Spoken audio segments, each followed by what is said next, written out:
this is FFAN 16. Welcome to a video where I want to discuss the PlayStation Portal. I kind of want to go over its use case, pre-order details, and more information that we have on this handheld from the PlayStation website. Let's dive into the website, kind of get an overview of what the Portal is and what it hopes to be for you, and go into my thoughts of it, what use cases are, and how to pre-order. So let's get started. All right, guys, here you go. This is the website. I will have its link in the description below. This is its formal website, what this console is going to do for you. I say console lightly, as it's basically just another accessory for your PlayStation 5. So this is a player for your PS5 console. So the misconception here is we keep calling it a console. It's not a standalone console. It has no way of being a standalone console. It really is a screen controller meshed into one accessory for your PlayStation 5 around your house. It's going to be available on November 15th, 2023. So it's not a far way out. We're not waiting because there's really is a tablet with the DualSense. So it might be easier for them to reproduce so they could get the distribution out for these to be in store. So this handheld gives you a gateway to your PS5 all over the house. Is kind of where they're marketing this at. As long as you have Wi-Fi in your home and it's a strong enough Wi-Fi for the connection, you could play PlayStation Remote Play on this device and tap into your PS5. Okay, let's look at the features with the Portal here. The PlayStation Portal is a remote player. It's basically, if you go onto your phone, you go to the PlayStation app, and you remote into your PS5, it's doing the same thing, but PlayStation says it's going to have a better connectivity and be a stronger link to your PS5. We'll read a little bit here. Play your game collection. The PlayStation Portal remote player can play compatible games you have installed on your PS5 console, including your favorite PS5 and PS4 games. Now, there's a 2 next to the PS4. That means there's usually a little caveat with that you can read down below.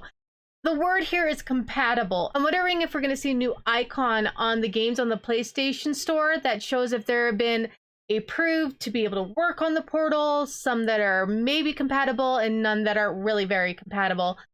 I don't know what would make it incompatible, as this is a remote play and I have not had a game on my remote play via the app not work. It doesn't work 100%, but I haven't had one that hasn't worked. Let me know and comment down below. Have you guys experienced any games when playing remote play that haven't worked through that means? Experience breathtaking immersion with DualSense wireless control features. Feel the immersion power of haptic feedback because it's a PS5 controller. In-game choice and simulations, dynamic resistance. So they're just going through how the controller on it, you're still going to get to use the PS5 controller with this new screen. Let's take a look at what the screen entails. It's an 8-inch LCD. So we know this is coming around the $199 US. Canadian, we're probably looking at the $249. Knowing us, we'll get screwed with the price. But this is just my estimate for the Canadian price. It's not a one-to-one conversion. They usually like making a little bit more up here.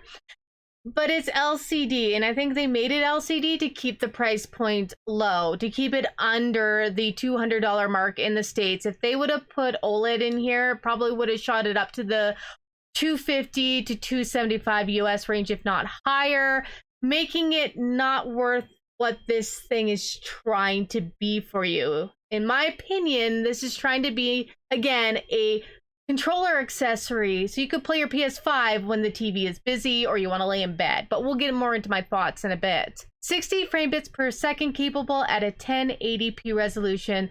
For the size of the screen, it's 8 inches, 1080p, 60 frame bits really isn't that bad. For the screen size, if it was a little bit larger, yeah, 120 refresh rate would have been a lot better at even the 1080, but most things 60, you're not going to notice with the pixel ratio on this screen. So here it says get gaming fast. What they're looking at is it's a device dedicated to delivering an incredible remote play experience. This is what I was talking about. This thing is made to utilize the best remote play it could possibly do They're saying even better than their app on your phone to the PS5. Like, these things are made to pair to each other seamlessly, from what I've heard.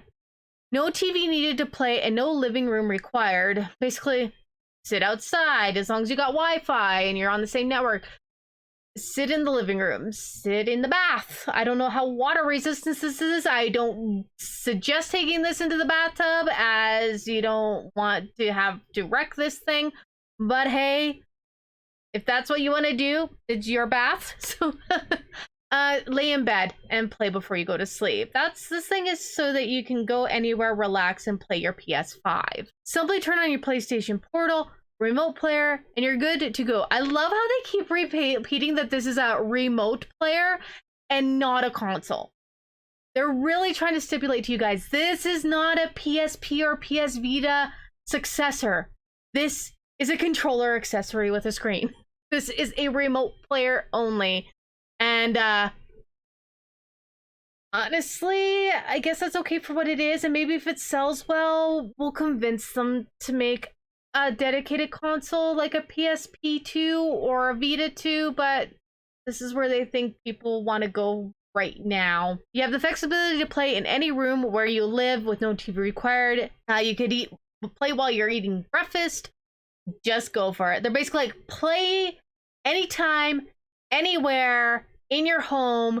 You do not have to be stuck in front of your TV to enjoy. This is interesting. Here's some frequently asked questions from players. Let's go over this because it might be some of the questions you guys are having right now, and this is the first time I'm going over this, so I'd really like to see some of the answers.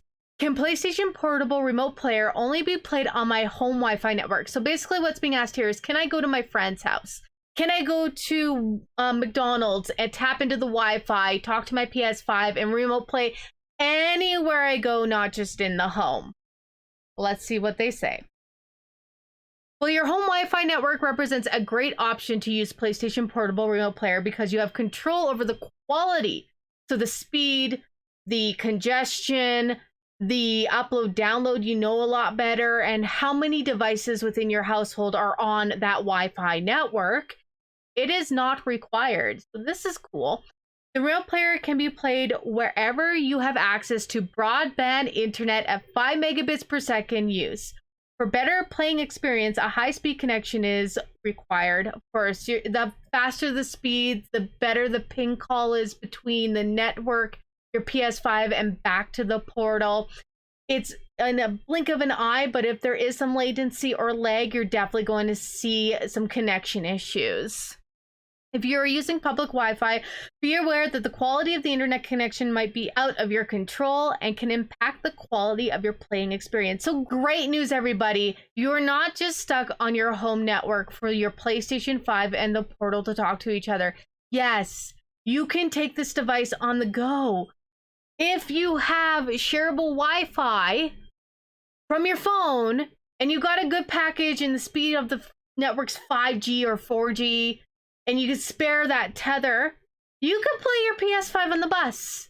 You could play it on a road trip.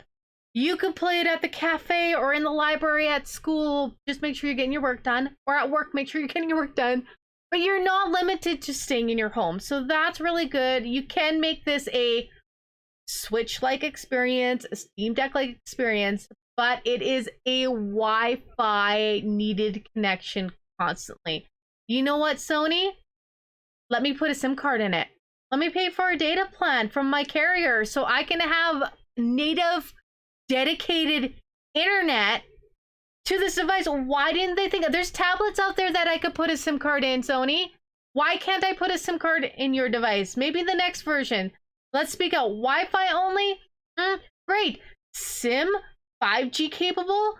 That would have been awesome. We could have had two versions. The Wi-Fi one being $199. The 5G version being $269, whatever. But that would have given you an option to have the dedicated internet no matter where you go versus just the dedicated internet at home. Food for thought. Let me know what you guys think in the comments down below. Our next most asked question from Sony's point of view is a PlayStation Plus membership required to use PlayStation Portal Remote Player and PlayStation Remote Play? Let's see what the answer is. No. PlayStation Portal does not need you to have a PlayStation Plus membership. If you're using the Remote Play to play a game that requires PlayStation Plus membership, though, you will require it. Just like if you're sitting on your PS5 and you need PlayStation Plus membership to play that game, it needs to be active. You're tapping into your console needs it, not the thing you're tapping into your console with. And our last question. Can someone else use the TV my PS5 is connected to? Well, so yes, as long as your other thing and your PlayStation 5 are on 2 HDMI inputs, it should work. The caveat here might be is that person can't play on the PlayStation 5. Well, you're playing on it on Remote Play. That's how Remote Play does it today. The person can watch you play, but they can't interact with the PlayStation 5 because you're remoted in. Yes, they can. For example, someone else in your household could be watching a show or a movie on the TV while you use the portal. Again, your TV may or may not have different HDMI inputs. Your PS5 doesn't even need to have the HDMI in to out for you to use Remote Play. You just got to get it set up. And then as long as you can remote in, you can unplug that HDMI, put the PS5 anywhere in the house, and you can tap in without tying up that TV. The TV doesn't make the connection. The PS5 does. All right, guys, I'm quickly going to jump over to Game Hub here just to go over pre-order details at this time on September 6th. So here's some details on the first wave of pre-orders and what we know so far in regards to when you guys can pre-order. So it looks like there is going to be a first wave of pre-orders, which include the United States, United Kingdom, France, Germany, Austria, Belgium, Luxembourg, Netherlands, Italy, Spain, and Portugal. We'll see stock arriving from this date. So maybe on the 15th, they'll get the first wave. Since they're the first pre-orders will be filled. Us in Canada, and interesting enough, Japan not being within the first wave, but it's interesting that, to me, that Japan wasn't in that first wave. We'll soon be able to pre-order devices. So we just got to keep our eyes out. As soon as I know pre-order details for Canada, guys, I'll let you know here on the channel. What I want to do is I want to compare my Backbone Remote Play access to how the portal works. Give my opinion on spending about $120 for this. Honestly, like, it's not a cheap little guy. This thing alone is expensive. This thing alone will cost you a contract, a rate plan, stuff like that. So you're well paying a hefty amount of money just to be portable this way. And versus the experience and the feel that I will have with the PlayStation Portal, which hopefully will help you decide where you should be focusing your money and your expenses to. So it looks like for locations like Australia and New Zealand, there's no word yet in regards to pre-orders, and it is even suggested via this article's details that there might be some delays in this region. All right, guys, my thoughts in regards to the PlayStation Portal. At first, I was upset. I wanted the Vita 2. Honestly, my PlayStation Vita, I love it. It actually plays quite relevant to mostly what I need it for today, and it's hold up. But here's the truth of it. I play on my Steam Deck. I play on my Switch. I play on my PS5. And when I go to bed or say I want to watch a movie and I just want to relax and game at the same time, I am most likely picking up my Steam Deck or my Switch. How great, to me, for my example, what I would use this product for is being able to jump off the TV, jump onto the portal, go lay down, continue whatever I'm playing that game session on. Or say I just want to do a quick pick up and go, I'm taking a break at work, or I'm out and about and I want to tap it to my phone and keep playing some Horizon Zero Dawn, Final Fantasy 14, although that would be interesting to see how Final Fantasy 14 would hold up. We'll have to check that out on the go. Or Star Ocean, a second evolution, which is coming out in November. Yes, so excited. On the go without getting multiple copies. So it does have its use case. Yes, you have to be on the internet all the time. Yes, it's not a console, it's a remote player. But if you think of it as another controller accessory, they've got the Pro controller for over 200 and some Canadian dollars. This is less than the Pro controller, and you get a screen on it. You probably can use it as a controller on the PS5, but I'm not too sure. Don't quote me on that. That's something we'll have to test once I get it here at the studio. All right, guys, that's all I've got to say for this today. Let me know your guys' thoughts in regards to the PlayStation Portal down below. Again, guys, like, sub, leave that comment. And as always, guys, happy gaming!